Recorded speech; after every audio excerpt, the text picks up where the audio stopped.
విదేశాల్లో చదవాలనుకుంటున్నారా? అయితే విదేశ్ కన్సల్ట్ ని సంప్రదించండి. కాలాతీతమైంది, నేను ఎక్కువ టైం తీసుకోను. మిత్రులందరూ కూడా మాట్లాడారు. గౌరవనీయులు యువ సోదరుడు కార్తీక్ రెడ్డి గారు, మాజీ మంత్రివర్యులు సోదరిమణి సబితక్క గారు, శ్రీనివాస్ యాదవ్ అన్న గారు, గంగుల కమలాకర్ గారు, మల్లారెడ్డి గారు, మహమూద్ అలీ గారు, స్వామి గౌడ్ గారు, వివేక్ గౌడ్ గారు, కాలేరు వెంకటేష్ గారు, డాక్టర్ సంజయ్ గారు, నవీన్ రెడ్డి గారు, కృష్ణారావు గారు, మా గోపాలన్న గారు, గౌరవ శాసన మండలి సభ్యులు, సీనియర్ నాయకులు, ముఖ్యంగా మూసి పరివాహక ప్రాంతంలో తమ ఇల్లు పోతాయని ఎంతో బాధతో ఆవేదనతో మమ్మల్ని కాపాడండి ఇక్కడికి విచ్చేసినటువంటి అక్కా చెల్లెళ్లకు, అన్నాదమ్ములకు, మీడియా సోదరులందరికీ పేరు పేరు నమస్కారం తెలియజేస్తా ఉన్నా. ముందుగా మీకు ఒకటే మాట, ధైర్యంగా ఉండండి. ఎవరు ఆత్మవిశ్వాసాన్ని కోల్పోదు. ఎట్టి పరిస్థితుల్లో ఈ ప్రభుత్వం మీ ఇండ్లు ముట్టుకోకుండా అవసరమైతే మేమే ఒక రక్షణ కవచంలాగా గోడగా మేము ఎమ్మెల్యేలమందరం వచ్చి మీకు నిలబడతాం. బుల్డోజర్ వచ్చినా, ఏ జేసీబీలు వచ్చినా ముందు మమ్మల్ని ఎత్తాలి తప్ప మీ ఇళ్లను ఎత్తనిచ్చే ప్రశ్నే లేదు. ధైర్యంగా ఉండండి. కొంతమంది చెల్లెళ్ళు కొంతమంది మాట్లాడుతూ తమ ఆవేదన వెలిబుచ్చుతా ఉన్నారు. ఎందుకంటే ఇప్పటికే ఈ హైడ్రా పుణ్యమాని 3 ఆత్మహత్య చేసుకున్నారు. 3 ప్రాణాలు పోయినాయి ఇప్పటికే. ఇంకెవరు చనిపోవద్దు దయచేసి. అలాంటి ధైర్యాన్ని కోల్పోయే పని చేయకండి. We are all with you. ఎట్టి పరిస్థితుల్లో మీది న్యాయబద్ధమైన కోరిక. ఇందాక చాలా మంది డాక్యుమెంట్లు తెచ్చిచ్చారు. ఇది ఒక layout, Vishal Nagar colony layout. ఎప్పుడు అప్రూవ్ చేశారు? 1994. అప్పుడున్నది కాంగ్రెస్ ప్రభుత్వమే. 94లో లేఅవుట్ వచ్చింది. తర్వాత వీళ్ళకు మున్సిపల్ ఇంటి అనుమతులున్నాయి. వీళ్లకు ఎలక్ట్రిసిటీ బిల్లు కడుతున్నారు, వాటర్ ట్యాక్స్ కడుతున్నారు, మున్సిపల్ ట్యాక్స్ కడుతున్నారు. రిజిస్ట్రేషన్ ఆఫీస్ లో కొనుక్కుంటే రిజిస్టర్ చేస్తే రిజిస్టర్డ్ డాక్యుమెంట్ ఉంది. దీని మీద బ్యాంకు లోన్లు కూడా ఉన్నాయి. అంటే ఇక్కడ పేదల తప్పెక్కడున్నది? నీ కాంగ్రెస్ ప్రభుత్వమే నాడు అధికారంలో ఉన్నప్పుడు లేఅవుట్ అప్రూవల్ ఇచ్చింది, రిజిస్ట్రేషన్లు చేసింది, మున్సిపల్ అనుమతులు ఇచ్చింది, ఇల్లు కట్టుకున్నాక యూటిలైజేషన్ ఆక్యుపెన్సీ సర్టిఫికెట్ కూడా ఇచ్చింది. అంటే మీ తప్పిదాలకు పేదలు ఎందుకు బలి కావాలి అని అడుగుతా ఉన్నారు రేవంత్ రెడ్డిని. అంటే నువ్వు మూర్ఖంగా అనవసరంగా ఏదో మూసి ప్రాజెక్ట్ చేస్తా అని చెప్పి ఇలా పేదల ఉసురు పోసుకోవడం మానుకోవాలని చెప్పి నేను కోరుతా ఉన్నా. మీరు ఏం చెప్పిండ్రు? ఇందిరమ్మ పాలన, ఇందిరమ్మ పాలన అన్నారు. ఇందిరమ్మ పాలన ఏం చెప్తుంది? గరీబీకు హటావ్ అంటది. కానీ రేవంత్ రెడ్డి ఏం చేస్తుండంటే గరీబోంకో హటావ్ అంటుండ్రు. या तुम गरीबी को हटाना चाहते या गरीबों को हटाना चाहते मैं पूछना चाहता हूं. ये इंदिरम्మ పాలన అంటే పేదలకు కూడు గుడ్డ నీడిచ్చేది ఇందిరమ్మ పాలన. కానీ నీ ఇందిరమ్మ పాలన పేదల బతుకులు కూల్చే ప్రయత్నం చేస్తా ఉన్నావు, పేదలను ఇబ్బంది పెట్టే ప్రయత్నం చేస్తా ఉన్నావు. ఇలా ఆలోచించాను. కాంగ్రెస్ పార్టీ అంటే హస్తం గుర్తు. హస్తం గుర్తు అంటే మీరు అపన్న హస్తం ఇస్తారా, భస్మాసుర హస్తం అవుతారా? బుల్డోజర్ కి రాజ్యం ఏంది? రాహుల్ గాంధీ పొద్దుగా లేస్తే టీవీలలో మాట్లాడుతుండు, बुलडोजर राज नहीं चलेगा अंटाడు. फिर तेलंगाना में क्या चल रहा राहुल गांधी? तेलंगाना में आज बुलडोजर का राज चल रहा. ये काम करो, वो आपका हाथ का निशाना निकाल के बुलडोजर का निशाना रख लो तुम. क्या समझे? హస్తం గుర్తు చేసి బుల్డోజర్ గుర్తు పెట్టుకో. ఏం పేదలను బుల్డోజర్లు పెట్టి ఇబ్బంది పెడతారా? పాపం ఆ గర్భిణీ స్త్రీ, అమ్మాయి పేరు మర్చిపోయిన, 9 నెలల నిండు గర్భిణి సరిత అనే అమ్మాయి ఇక్కడికి వచ్చి నెల రోజుల నుంచి నిద్రపోతలేనన్నా, కంటి మీద కునుకు లేదని 9 నెలల గర్భిణి మాట్లాడుతా ఉంది. నిన్న తెలంగాణ భవన్కి వచ్చి అక్కా చెల్లెలు మాట్లాడుతుంటే నా కళ్ళల్లో నీళ్లు ఆగలే, నీళ్లు కారిపోయినాయి నాకు తెలియకుండానే. నాకు అర్థమైతలేదు ఈ రేవంత్ రెడ్డిది రాతి గుండెనా ఇంకేమన్నా గుండెనా నాకైతే అర్థమైతలేదు. మీ బాధలు వింటుంటే, మీ కన్నీళ్లు చూస్తుంటే రాతి గుండె కూడా కరిగిపోతుంది. కానీ రేవంత్ రెడ్డి గుండె ఎందుకు జరుగుతలేదో నాకైతే అర్థమైతలేదు. ఆయన ఈ రేవంత్ రెడ్డి ఆయన ఏదో పెద్ద శుద్ధపూస లెక్క మాట్లాడుతుండు. కొడంగల్ల ఆయన కట్టుకున్న ఇల్లే చెప్పుకుంటూ ఉన్నది. రేవంత్ రెడ్డి నువ్వు కట్టుకున్న ఇల్లు రెడ్డి కుంటలో సర్వే నంబర్ 1138లో నీ ఇల్లుంది కదా. ఫస్ట్ నీ ఇల్లు కూడా కొట్టు. నీ ఇల్లే రెడ్డి కుంటలు ఉన్నది. నీ తమ్ముని ఇల్లే FTL ఉన్నది. నీ తమ్మునికో రూలు, నీకో రూలు, గరీబులకు ఒక రూలా అని నేను అడుగుతా ఉన్నా. ఇదెక్క న్యాయం? ఈ పేదలు ఎంతో జీవితకాలం కష్టపడి ఒకరు ఇల్లు కట్టుకుంటారు. ఇందాక ఒక ఇద్దరు పాపం, ఒక అమ్మ మిలిటరీ అని చెప్పింది, సరిత అని, వాళ్ళ భర్త పేరు సుభాష్ ప్రసాద్, మిలిటరీలో పనిచేస్తాడని చెప్పింది. ఇంకొక ఆయన చిరంజీవి కూడా నేను మిలిటరీలో రిటైర్ అయ్యానని వచ్చాడు. అంటే వాళ్ళు పాపం దేశాన్ని కాపాడింది.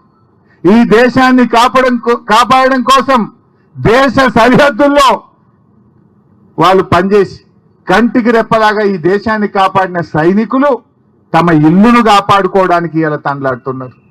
దేశాన్ని కాపాడిన వాళ్ళు తమ ఇల్లును కాపాడుకోవడానికి రేవంత్ రెడ్డి ప్రభుత్వానికి అప్పీల్ చేస్తున్నా కూడా ఈ ప్రభుత్వం కనికరం లేకుండా మాట్లాడుతూ ఉంది.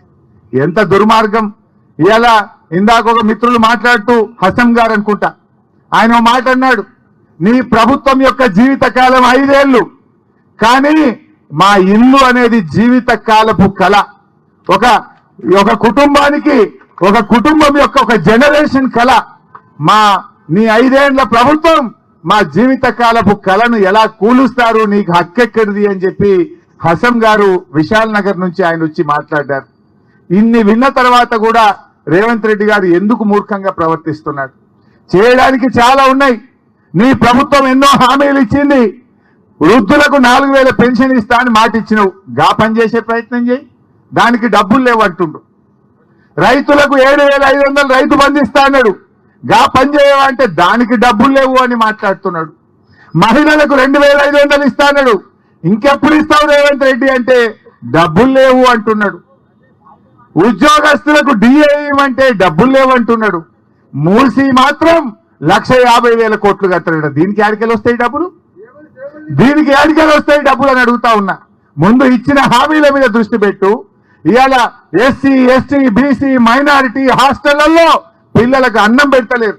6 నెలలకెళ్ళి నువ్వు మెస్ ఛార్జీలు కూడా ఇవ్వలే.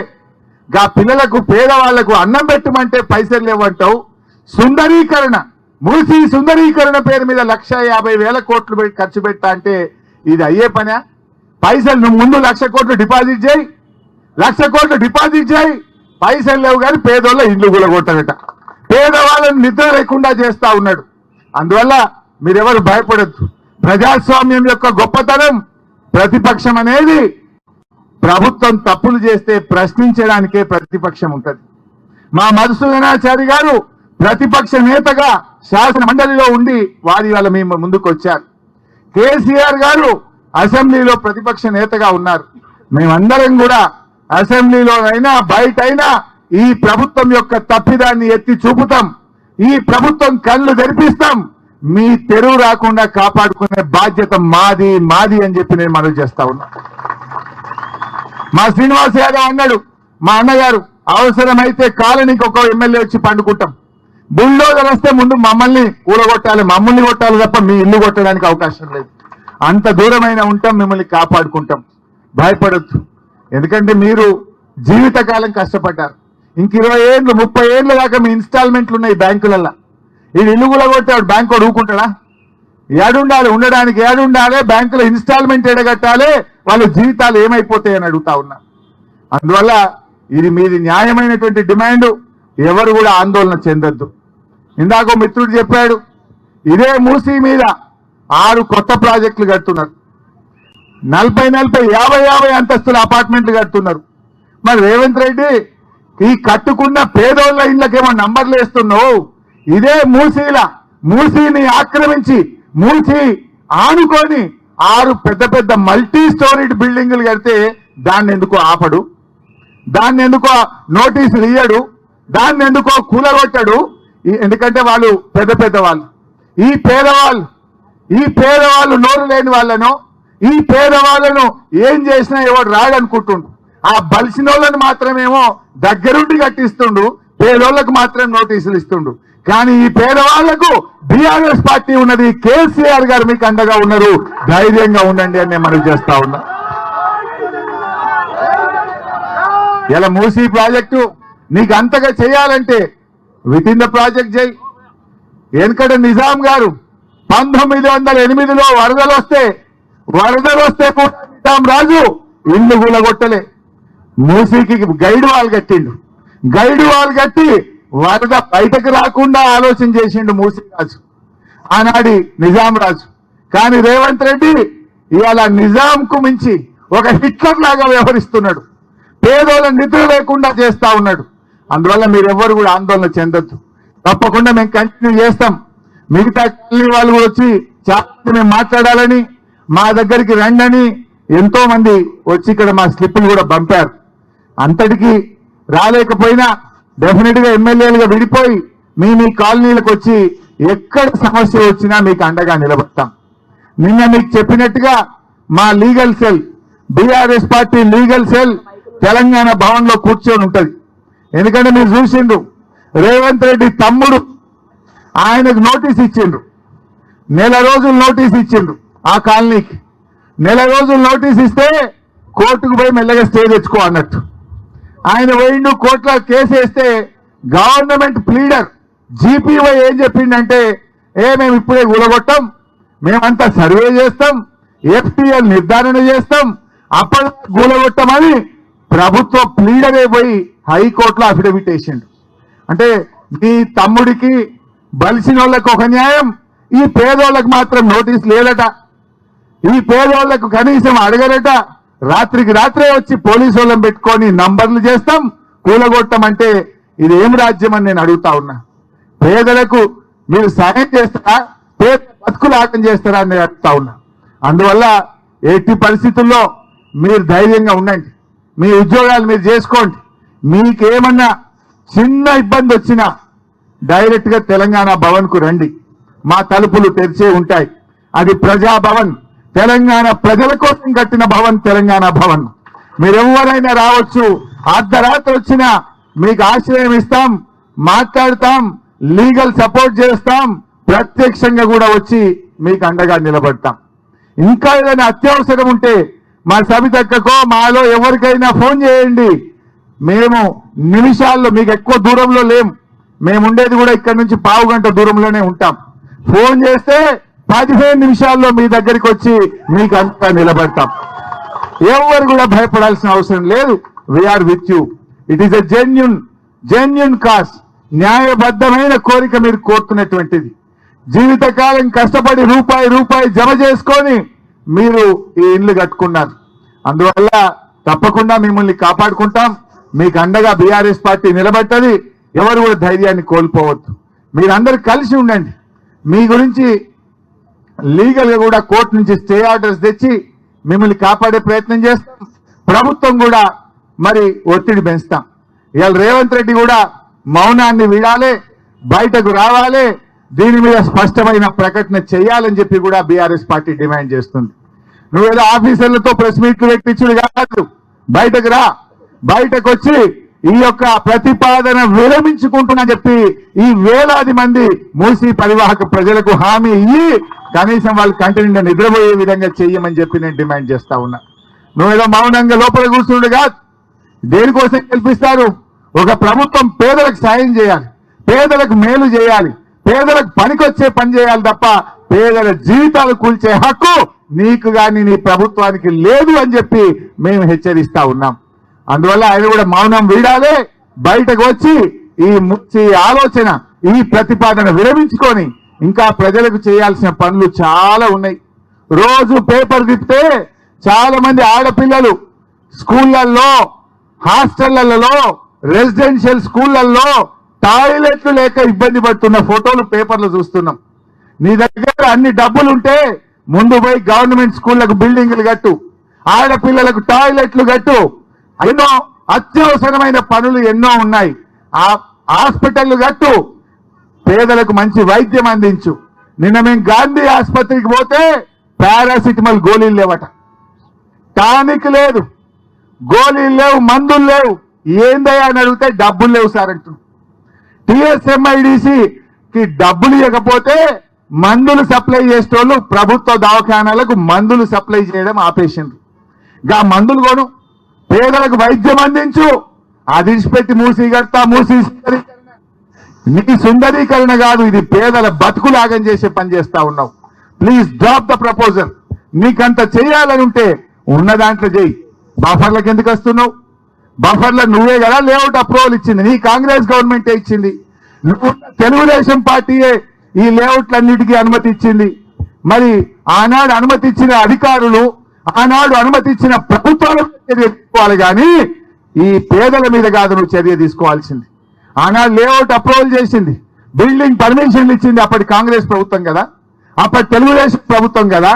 చర్య తీసుకోవాల్సి వస్తే అనుమతి ఇచ్చిన ప్రభుత్వాల మీద, అనుమతి ఇచ్చిన అధికారుల మీద తీసుకోవాలి తప్ప ఈ పేదలు ఏం తప్పు అని చెప్పి నేను అడుగుతా ఉన్నా. ఈ పేదలు రిజిస్ట్రేషన్ ఆఫీస్ లో ఫీజు కట్టి రిజిస్ట్రేషన్ చేసుకున్నారు కదా, మున్సిపల్ ఆఫీస్ లో ఫీజు కట్టి బిల్డింగ్ పర్మిషన్ తీసుకున్నారు కదా, కరెంటు కనెక్షన్ కు డబ్బులు కట్టి కరెంటు కనెక్షన్ తీసుకున్నారు కదా, నల్లా కనెక్షన్ కు డబ్బులు కట్టి నల్లా కనెక్షన్ తీసుకున్నారు కదా, సంవత్సరం మున్సిపల్ ట్యాక్స్ కడుతున్నారు కదా. మరి అన్ని న్యాయబద్ధంగా ఉన్న వాళ్లకు శిక్ష వేసే హక్కు నీకెక్కడిది అని అడుగుతా ఉన్నా.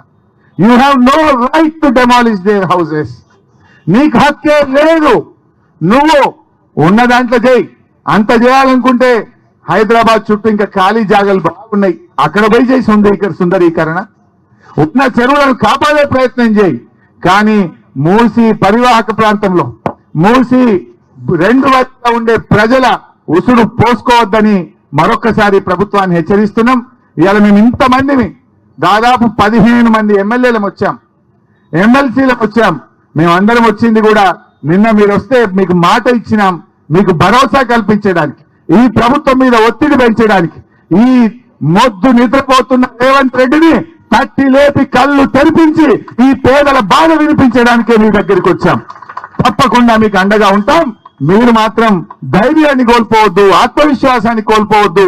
ఆపద వస్తే ఫోన్ చేయండి, అర్ధ గంటలో మీ దగ్గర ఉంటాం, మిమ్మల్ని కాపాడుకుంటాం. జై తెలంగాణ.